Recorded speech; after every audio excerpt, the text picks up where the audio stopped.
Seyi, tell your papa country hard. Tell your papa, Seyi, tell your papa people they die. Tell your papa, Seyi, this one don't pass jaga jaga. Shout out to Mr. J. Mexico Jazz. Mother Nature like, how the fuck you doing that, Max? Trust me, I do a lot of shit like I'm doing much less. Got the mindset of DJ Khaled, I'm doing what's best. It's been body bags after body bags, so who is up next? Ladies and gentlemen, thank you for tuning in and welcome back once again. If this is your first time coming through, they call me Mr. J, and this is my second channel, and this channel is exclusively going to be for music, anything music. So today I want us to talk about something. I want us to talk about the power of music. But before we do that, if you're not done it, please think about joining the channel. Hit that subscribe button, smash that like, and turn on your notification button so that whenever I drop something, you get notified. Without further ado, man, I'm not going to waste a whole lot of time. Let's get into it. Ladies and gentlemen, there is a saying that when you know exactly what you have and how to use what you have, you create seismic impact. I said earlier that we are going to talk about the importance of music. Now, there's been a whole lot of artists throughout time that their music have been so powerful that they shook empires, they shook hegemonies. I'm not going to go through the line, but I want to talk about Bob Marley. An example is Bob Marley. Bob Marley's work made the Western world scared. Bob Marley did music that brought together, you know, the half north in around the world.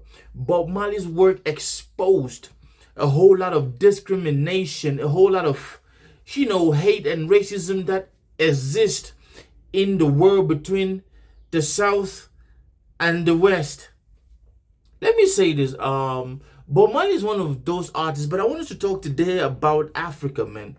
When you look at the continent of Africa, there have been so many artists that their works have actually caused African governments to feel uneasy.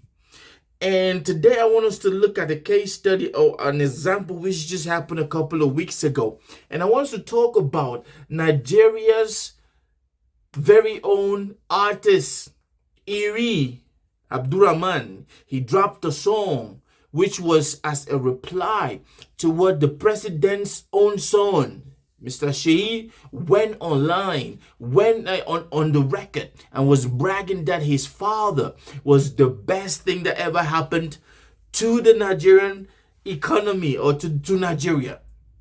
Now, I don't even want to laugh about this because that is the most pathetic thing that you can say. But as a son, of course, you're supposed to dap your father. You're supposed to give him a pat in the back.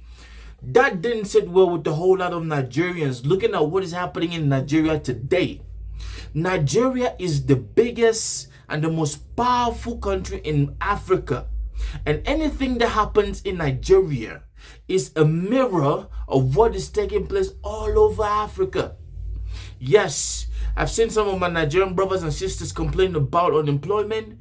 They complain about corruption. They complain about crime waves. Now, if these people can be complaining about these things, I want you to be assured, rest assured that these same things is what you will see around Africa. Of course, if the biggest powerhouse of a continent can be crying out certain crimes, best believe those crimes are everywhere. You feel me? Now, this man, in reply or to respond to what the president's son said, he came out with a song, Tell Your Papa. It's kind of like Tell Your Father. And in this song, this man actually said a whole lot of things, which to me, I've listened to the song over and over. It was not an insult or anything. This guy just pointed out exactly what Nigerians are going through. The hardship, the crime waves, kidnappers everywhere, no light, food prices going off the roof. And I will say this, as the Nigerians are crying, other countries around Africa are crying. And being from Cameroon, neighboring country to Nigeria, the same things you guys are crying about, That's what we are crying about. Excluding the rampant kidnapping, I mean, before the crisis that's going on in Cameroon was in place, man, it's crazy. But this song touched a nerve with the regime in Nigeria today. I don't even want to regard that as a regime, but the African child in me to respect your elders, I will call it as a regime. But you see, ever since this man came into power, we should, let's agree to disagree. I know some supporters of this guy will come on here and try to tell me you cannot say this, blah, blah, blah, and so on and so forth. We saw the outright manipulation that happened during the elections, and now we are seeing the incompetency of this guy. So this man was just pointing out to the president's son, tell your father, you said he is the best president for Nigeria. You said he is this. You said he is that. But guess what? Nigerians are suffering with kidnapping, high rate, crime rate. Nigerians are suffering with prices. Food is expensive. Nigerians are suffering with the cost of living. Renting a house is expensive. And in typical African incompetent regimes, their style, this regime went ahead and banned this song. The Nigerian Broadcasting Commission actually banned this song from playing in all the radio stations and TV stations in Nigeria because this man is speaking nothing but the gospel truth. Guys, I speak as a Cameroonian, I speak as a child of Africa, and I speak as somebody who also has an incompetent system in place that has destroyed the country for the past 40 plus years. I know I'm going to say this, I might become a target. But at certain points, man, we need to stand up to certain things. And as an artist, this platform is all about artists. I'm going to talk about issues about artists, how it affects society and the music. I'm going to react to everything like that. This man realized that song has been banned. But guess what? On the grounds, the average Nigerian likes that song because it is actually something that they have been going through. Now, this tells me one or two things. The first is that ish went to the president's ear. I know he's too old, I don't know if you can hear right, but that stuff went right up to the presidency and they were uncomfortable with it. The second thing is, it shows also the lack of understanding of how music works today. Majority of the streaming sites, majority of what music that you listen to today, nobody goes to a country like, let me just focus on the radio station and the TV stations to see what is new in the music industry. That is, they don't even know what is going on. But I want to end this vlog by saying this, ladies and gentlemen. Remember I talked about the power of music? Yes, I will say this. As an artist, when you know exactly what you carry, when you know exactly that there is oil on your head, let me use that slang like we use it in Motherland. When you know exactly the gift that you have and how to channel it without being disrespectful, because this brother was not disrespectful with his music at all. This music is direct. What is happening? It's a reflection of the people's plight and the people's sufferances. But you see, in Africa, when you stand up to say some things like that, they put an eye on you. We've had a whole lot of artists from Cameroon too, were excommunicated, had to go on exile, and some of them were even eliminated.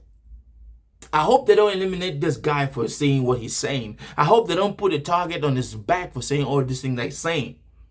I will end this by saying this to all my artists in Cameroon who think that they are artists and they are not speaking about things that actually affect fellow Cameroonians. I can only speak for Cameroon because, hey, that's my country, that's where I was born at. And it would always be my roots, you feel me? For all of you artists in Cameroon who think that you cannot look at what the people in Cameroon are suffering and sing about it, what is really your goal? What is really your purpose for calling yourself an artist if you cannot speak? If you cannot, your songs cannot reflect the sufferings of fellow Cameroonians?